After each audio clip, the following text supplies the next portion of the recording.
What is up, guys? My name's iirix, and I'm here today to talk about another card that I am pretty excited for in Eldritch Moon, and I think we're going to see a lot of it now that the release has actually been done. It's been out for a few days to the masses. Today's card is Spell Queller.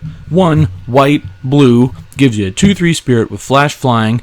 When Spell Queller enters the battlefield, exile target spell with converted mana cost 4 or less. When Spell Queller leaves the battlefield, the exiled card's owner may cast that card without paying its mana cost. Now, the last part, where they get the spell back, obviously not a good thing. But if they get rid of it, so they already have to kind of go through that hoop. And what's to say you won't have another Spell Queller in white and blue? If it's a creature doing something, white can probably protect it or remove the creature. If it's blue, you can probably bounce or counter, and so that kind of helps protect it. But that's not really a huge priority. What's really nice about Spell Queller is for 3 mana, you get to just stop a spell that costs 4 or greater. Let's go over the list here. We got Liliana the Last Hope. We have Collected Company, Gideon. There's just like I could just go for a while on cards that you see all the time. It doesn't stop some things that some decks are based on, like Westvale Abbey flipping into Ormondal. You can't do anything about that with Spell Queller, but it can stop the Cryptolith, right? It can do that, or it can stop anything that they might be using to make tokens. Spell Queller is insanely good. I like it a lot. It's so nice. And I hope you guys were like me and you got yours before they started going up, because they recently had a Star City Games tournament, and I believe if you played white and blue, you had 4 of these, and if you didn't, it's because you weren't prepared. You didn't quite get 4 of them yet.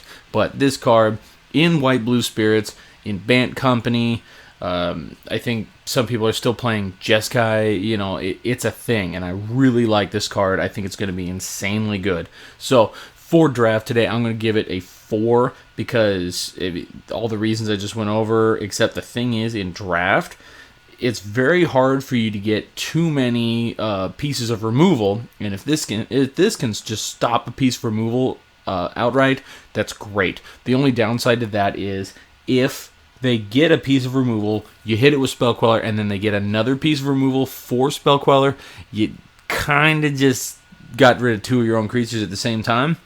But, you could say that even if they got rid of the first one, and then later they got rid of something else, so it's not really a con, but it's you're going to have to plan, you're going to have to think very carefully with this, because as soon as Spell Queller leaves, they get to cast the card. Well, they don't have to, but more times than not, they're going to cast the card that you hit with Spell Queller. And so you got to keep that in mind. On standard of 4, because I think it's just going to go in every single deck that can play it. It maybe 2 on the side, 2 in the main. But I think for the most part, most players are going to do 4 in the main, or they don't have Spell Queller. Modern of 3, I'm confident in saying this, and I don't play a ton of Modern. I'm confident in saying that this guy is going to go into Bant Collected Company decks.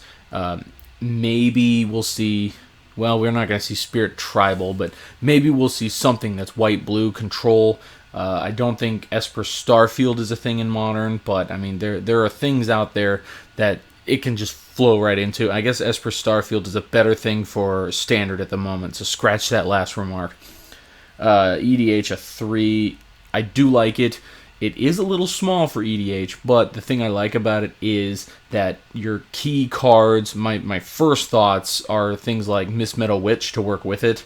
Blinking stuff, so you can always get rid of whatever the new immediate threat is and give them the old. And maybe if you give them their old card back, it's less valuable to them now, say 3 turns after they actually try to cast it. So maybe that could help you a little bit. But as far as what it does by itself, having to go through the graveyard over and over again, or blinking to kind of abuse it, a lot of generals cost 4 and under. A lot of popular ones, cards like Doran, the Siege Tower, or Anafenza, I think is pretty popular. Well, at least or the people I see playing is, you got Joyra, Animar. There's a lot of good stuff that costs 4 and under. So I think Spell Queller would be a fine fit in EDH as well. So that's what I have to say about Spell Queller. I feel like I've said that so many times in the last 5 minutes, but thank you guys for watching. You have a different opinion, let me know down below, but I don't think anybody's going to disagree. This card is insane, and we will see a lot of it in the future.